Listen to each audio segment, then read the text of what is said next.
is making the clay more homogeneous, so it's workable, and gets the air, ostensibly gets the air bubbles out if there's any air bubbles in there.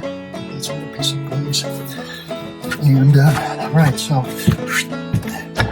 and then it has a certain spiraling to it because of the way I wedged it, and so I am going to throw. When I throw, the forces are over here. So if I was throwing this way, I'd be throwing against the spiraling, so I flop it, and I'm throwing with the spiraling, because that's the way the clay is already naturally moving. There's another way. What I was just doing is called sheep's head. In fact, I should probably show you why it's called that. Sheep's head, because that's supposed to look like a sheep's head. It does. Yeah, yeah. And then there's spiral wedging, or chrysanthemum, which I've never really been able to manage. Let's see if I can. I don't do it very well, and forget that. I learned this way, and I tried to do it the other way, the Oriental way. But what can I say? I'm an Occidental. Okay. No. Yes. All right. Let's go over here. So this is where I do most everything. Right here on this wheel. This is a homemade wheel, as you can see, is built out of a 30-gallon drum, and it's on or it's off. There's no variable speed to it at all. All right. Okay. Well, maybe we'll do something interesting. Maybe we'll do this. I'll show you something kind of fun. All right, here we go. Normally, when I center, since my shoulders are getting weak, I have to get right over the pot. But after I get centered, we'll make it look like I did it another way.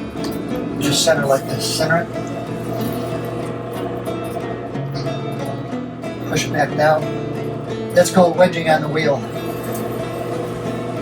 Okay. Find center.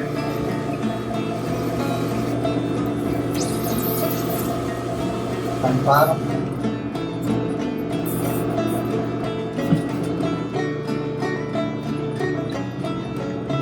Bottom.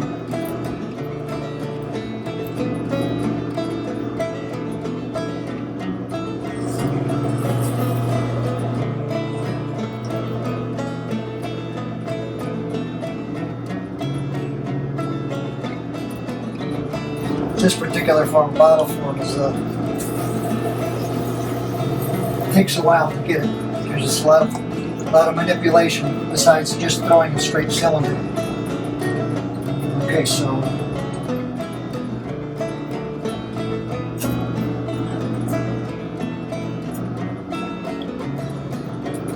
alright, so you can press the clay between your fingers, bring it up.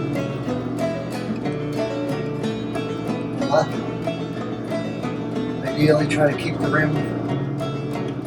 I'm not really that particular anymore. I used to be really precise. The rim had to be perfectly level and all that, but it really doesn't matter. It doesn't affect it. Okay, so this is going to be a bottle. So I'm going to start bringing the belly out now. I'll only bring it up about halfway. Although a person's always tempted to go further, it's not a good idea. Because then you run out of clay up at the top. And so this is, just kind of keep the water out of there. So it dries evenly. Okay, so I'm not going to get too crazy with this. But, okay.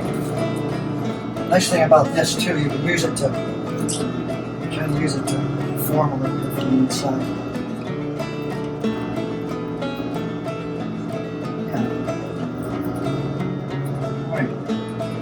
Alright, so like I say, with the bottle, it takes quite a bit more time. It's tedious work to bring it in. Bring it in, little by little.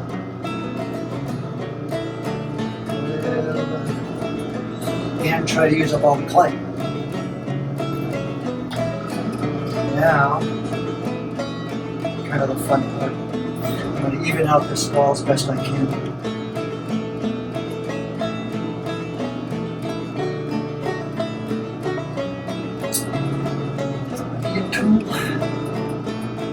The form is like okay, but I like to swell it up a little bit. That kind of gives it a nice full feeling, you know? Do you see the difference? Yes. I take the rim, bring it up, thin it out, and then fold it back in on itself.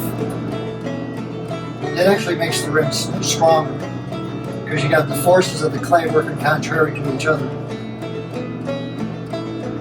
So I'm always, what do I do with this spout? Always hard to tell what to do with the spout. Always a challenge. Okay, now if I was doing regular production work, I would have a board. All these boards fit virtually everywhere in the situation. I have the board there, and I was making a bunch of these. I draw one at a time, and then lift them off. So, board.